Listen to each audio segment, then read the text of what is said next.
కానీ అబ్రహాము సంతానముగా పిలువబడ్డారే కానీ వారిలో ఏమి లేదో తెలుసా? వాక్యము లేదో.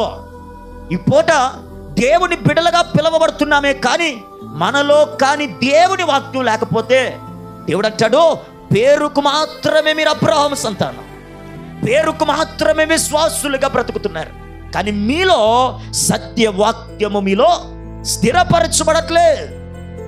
బైబిల్లో ఇంకొక మాట, అందుకు యేసు పాపము చేయు ప్రతి వాడును పాపమునకు దాసుడని మీతో నిశ్చయముగా చెప్పుచున్నా.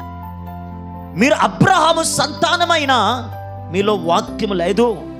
మరి మీరు వేటికి దాసులైపోయారనంటే పాపమునకు దాసులైపోయారు అన్నాడు.